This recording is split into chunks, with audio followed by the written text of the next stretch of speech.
Today, I'm gonna tell you the story of how a completely useless guy named Yu ended up living with three absolute prodigies. This story has it all: comedy, heartwarming family moments, romance, and a lot of chaos.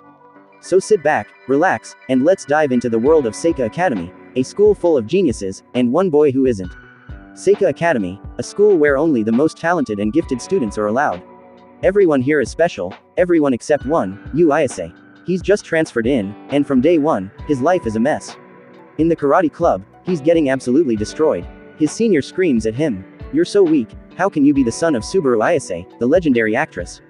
Yep, Yu's mom was a national treasure, an actress adored by everyone. And her son, well, people call him a disappointment. A total failure compared to his mother. Just when things couldn't get worse, three girls walk in.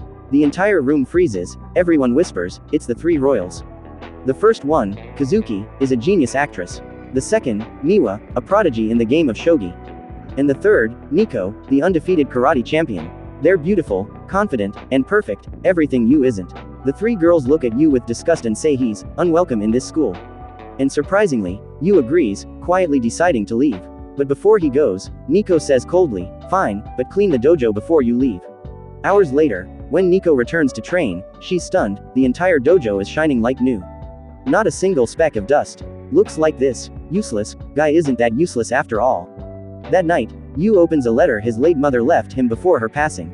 Her words were gentle, "Yu, my only wish is for you to one day have a happy family." Yu stares at the letter, lost in thought. He doesn't even know what a happy family is, but he swears he'll try his best to find out.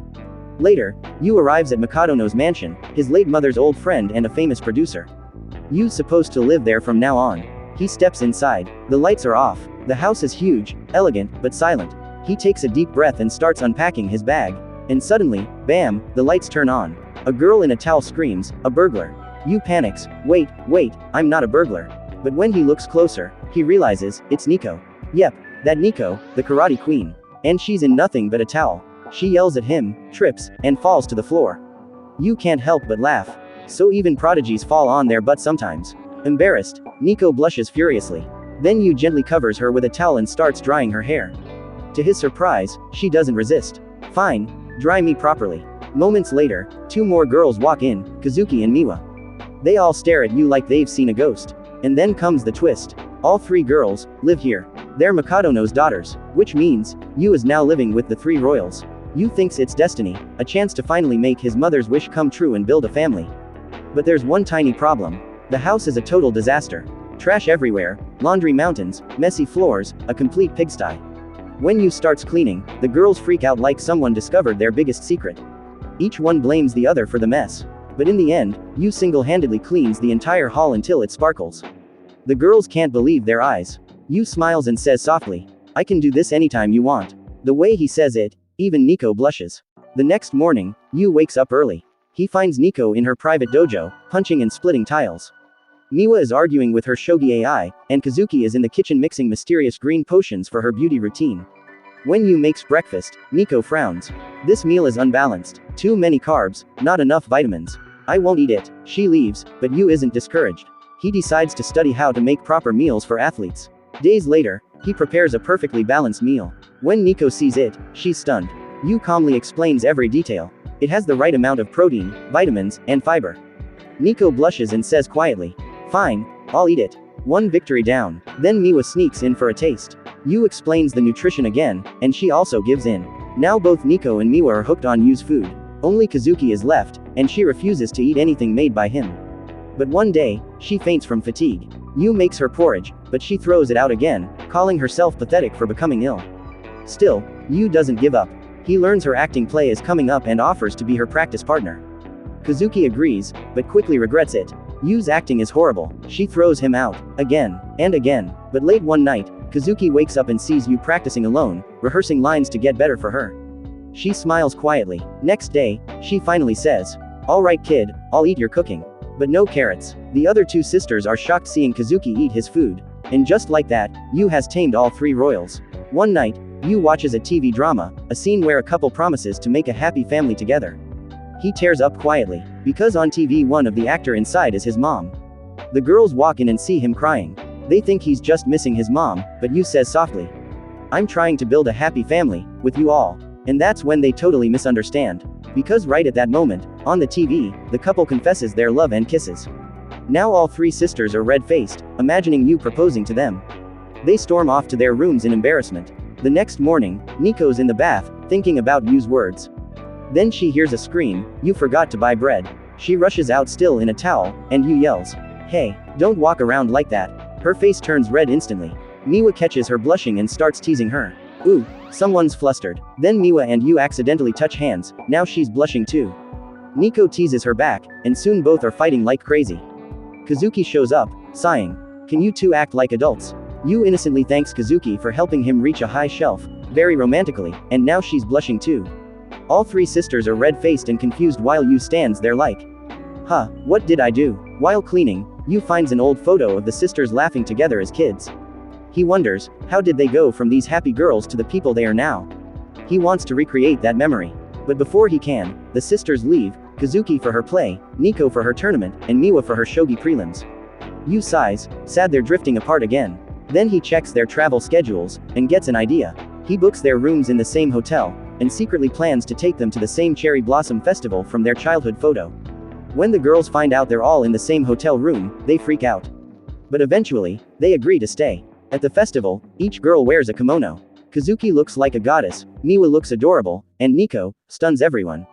Fans swarm Kazuki, but Yu pulls her away and notices her injured leg. He quietly bandages it, telling her to rest. Meanwhile, Miwa and Niko try to catch goldfish but fail miserably. Then Yu joins a lotus leaf crossing game. He fails over and over but never gives up, and finally reaches the photo spot from the old picture. But by the time he returns to invite girls for photo, the festival is ending, and it starts raining. Yu falls to his knees, thinking he failed again. Then he hears footsteps. All three sisters are standing there with their umbrellas. They didn't leave him, each offers him shelter, and they play rock paper scissors to decide who gets him inside the umbrella. And Niko wins. When they return to the hotel, Yu realizes he forgot to book a room for himself. The girls call him hopeless, but Kazuki sighs and says, "Just sleep in our room, idiot." He agrees but insists, "Pretend I'm not here, just enjoy your night together." They all go to sleep, the girls on the bed, Yu on the floor. But none of the sisters can sleep. They start talking about their childhood, laughing together. Exactly what Yu wanted. A few days later, Mikadono returns.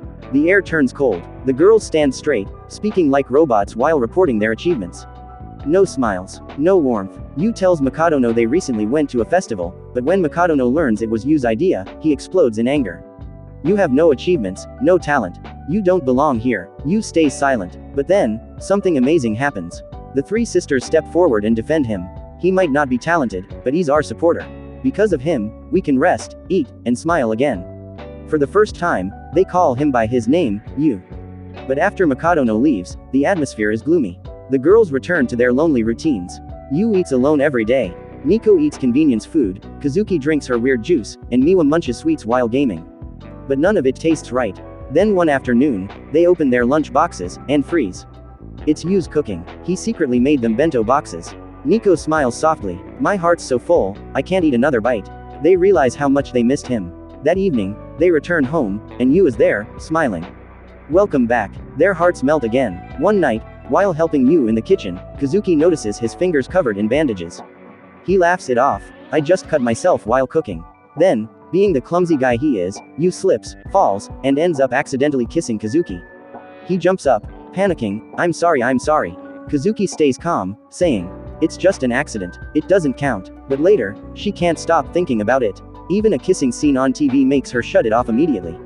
Finally, she gathers courage, grabs Yu by the collar, and says, "Hey, new kid, are you free this Sunday? I want to go on a date with you." Yu freezes. Miwa and Niko overhear it from the hallway, both turning red as tomatoes. And that's where episode 5 ends. And that's the story so far, from useless Yu to the heart of 3 prodigy sisters. Will this ordinary boy truly make a happy family? We'll find out in part 2, episodes 6 to 12. If you enjoyed the story, make sure to like the video, subscribe, and let me know in the comments if you want the next part. Thanks for watching, and I'll see you next time. Until then, have a nice day.